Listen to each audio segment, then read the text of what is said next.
Beverly Hills, Caliph. You'd never know it from the smooth operator vibes and Disney prince handsomeness that radiate from his magazine covers, but Ryan Reynolds is often, quite secretly, a nervous wreck. He gets racked by dread and nausea before every talk show appearance and becomes quite convinced he might die. During his ABC sitcom days, he chose to warm up the audience, partly to ingratiate himself, but mostly to redirect his panic or, as he describes it, the energy of just wanting to throw up. When we met at the Four Seasons here in Beverly Hills late one afternoon in April, he had barely eaten all day, because interviews for profiles make him crazy jittery too. I have anxiety. I've always had anxiety. Mr. Reynolds said as the hotel suite filled with an Angelino sunshine that perfectly matched his golden latte-hued self. Both in the lighthearted, I'm anxious about this kind of thing, and I've been to the depths of the darker end of the spectrum, which is not fun. It was quite the admission from a man whose outwardly sun-kissed life and wife are fawned over in celebrity rags, and who, in 2010, was named People magazine's sexiest man alive. Then again, maybe it shouldn't be a surprise that the guy behind the near-pitch perfect 2016 blockbuster, Deadpool, about a sardonic Marvel antihero with a twisted mind and a filthy mouth, could only have developed his wicked brand of humor after a lifetime of alchemizing comedy out of angst. Reynolds, who is 41, faces the moment movie franchisers dream of the sequel. The stakes are much higher this time around.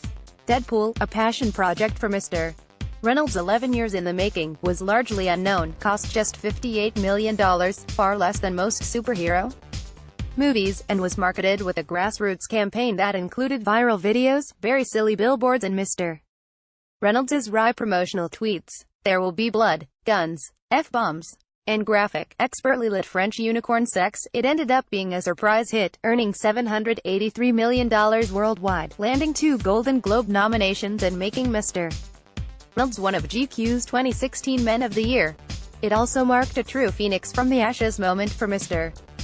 Reynolds, whose high-profile relationships, and engagement to the singer Alanis Morissette, a 3-year marriage to Scarlett Johansson, have sometimes overshadowed a hit-and-miss career that include the 2011 superhero clunker, Green Lantern, a film he describes as the hair shirt aisle.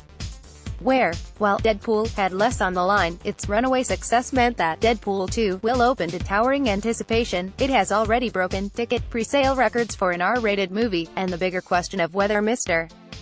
Reynolds can catch lightning in a bottle twice, when there's built-in expectation, he said. Your brain always processes that as danger. The sequel more or less takes up where the original left off, and again, presents its protagonist with an existential crisis and a deeply personal cause, an approach that helped make the first one a hit. Being the stakes personal is much more compelling to audiences, instead of global stakes they've seen so many times, said David Leitch, the film's director. But it comes with some baggage. The first film's director, Tim Miller, exited, reportedly after Mr. Reynolds, who was a producer on both films and a writer on the second, fought against making the sequel a mega-budget project. Last summer, a stunt woman died during production, and in April one of its cast members, T.J. Miller, was charged with falsely calling in a bomb threat.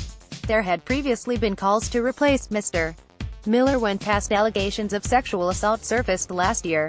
Mr. Reynolds would not comment on Mr. Miller, but said he will not be in Deadpool's next film, X-Force. In March, FX canceled a Deadpool animated adult comedy series by Donald Glover, who created Atlanta. The show was not connected to the film, but Mr. Reynolds said he still lamented the news and considered Mr. Glover a genius. I would have loved to have seen what he did with that. Mr. Reynolds said. On the day we met, Mr. Reynolds had been up since dawn, poring over final edits and tweaks on the film. If he was exhausted, it didn't show. Wearing a suede coat over a crisp blue t-shirt, his tawny hair swept up from his long boyish face, he evoked Tintin reimagined by Ralph Lauren. As his Deadpool co-star, Leslie Uggams, told me, the man is built, the man is handsome and he takes care of himself. He is also much more contained and low-key than his many outsized screen persona I suggest, a contrast that he said has long surprised people he meets. After he starred in National Lampoon's Van Wilder, 2002, about a 7th-year college student, ebullient 20-somethings approached him in bars offering Jägermeister shots, only to discover, crestfallen, that he was this incredibly boring version of a guy who looked like their hero, he said. Off stage, he's not bigger than life, Ms. Uggams said. He's not like The Rock. When The Rock walks in the room, I'm sure it's like, oh my god, The Rock, but that's not Ryan. He's not Mr. Hollywood. Part of the reason Mr. Reynolds is not Mr. Hollywood is that, like Deadpool, he is Canadian. The actor proudly adores his home country, and said it gave him a slightly outsider's perspective on moviedom that he uses to his advantage. I've never felt like I'm in it, like this is my game, he said. He now holds 2 passports and is a dual citizen, having recently been naturalized in the United States. I feel the compulsion to vote, he said, and then let a beat pass before whispering, conspiratorially, especially now, Mr. Reynolds is also viciously funny. The internet is full of assorted compendiums of his best tweets. He has 10.6 million followers, many about the 2 young daughters he has with his wife Blake Lively. Among them, when someone asked in a tweet how his daughter might one day respond, Mr. Reynolds shot back, "Joke's on you. We're not teaching her to read." Much of this humor, he said, is rooted in self-defense mechanisms he learned as a kid. He grew up the youngest of 4 boys in Vancouver, British Columbia, in a home that was made volatile by his father, Jim Reynolds, a former police officer turned food wholesaler whom Mr. Reynolds calls the stress dispensary in our house. To head off screaming matches or any tumult, Mr. Reynolds tried to fix anything that might set his father off, be it by keeping the house immaculately clean or mowing the lawn. I became this young skin-covered micromanager, he said. When you stress out kids, there's a weird paradox that happens because they're suddenly taking on things that aren't theirs to take on, yet Mr. Reynolds said he didn't view his childhood with sorrow. Jim Reynolds was difficult but also quite the character, a man who had a welter of scars on one arm from an old tattoo he had burned off. He made homemade red wine in a garbage pail in the basement, terrible, noxious stuff that Mr. Reynolds still has a bottle of despite worries that someone will one day mistakenly drink it and die. His father also introduced him to comedy greats like Buster Keaton and Jack Benny, and could perfectly imitate Robert Goulet and Bill Cosby, or recite any episode of Fawlty Towers. Out of all this, Mr. Reynolds learned to be watchful, listen closely, and to plumb tragedy for the absurd traits he doesn't think he'd have if he had come from an idyllic, placid home. His father had Parkinson's disease and died in 2015. Mr. Reynolds serves on the board of the Michael J. Fox Foundation, and named his firstborn daughter James after his dad. Mr. Reynolds is incredibly astute in the moment, and knows how to make a moment better, said Morena Baccarin, who plays Deadpool's girlfriend in both films. Wheels are always moving back and forth. The first time Mr. Reynolds remembers making a grown-up laugh was on the set of his first television show, a Canadian teen drama called Hillside. Vancouver area high schools were asked to send their top drama students to audition, and though Mr. Reynolds was not picked, he went anyway and got the job. One day, a crew member mentioned that he needed to figure out how to bend light around a corner. Oliver Stone's JFK had just come out, and there was a lot of talk of the magic bullet theory. Reynolds jested, "Do you have JFK bullet lights?" And, to his delight, the crew member cracked up.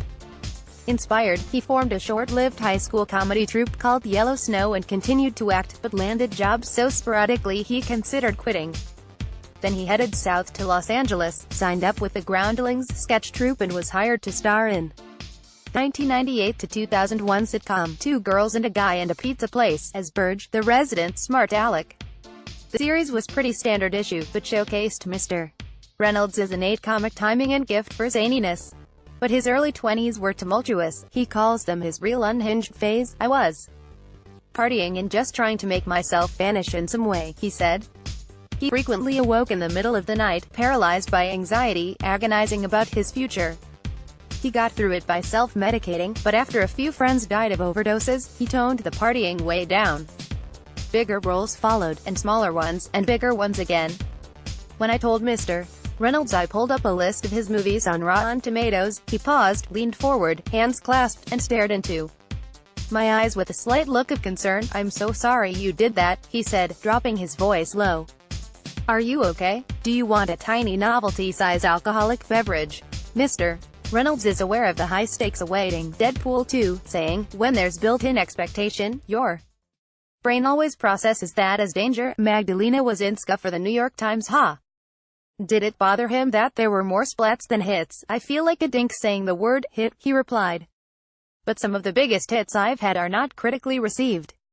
That's just a bonus when that happens." Before Deadpool, his most critically acclaimed films were also Largely unseen, dramas like The Indie, Buried in 2010, and Mississippi Grind from 2015. The splattiest splat of all was Green Lantern, which carried a $200 million price tag and teed up Mr. Reynolds to be the picture-perfect leading man. Mr. Reynolds said he loved working on the film but wasn't surprised that it failed, because the emphasis was on spectacle over character. Still, the experience had its perks.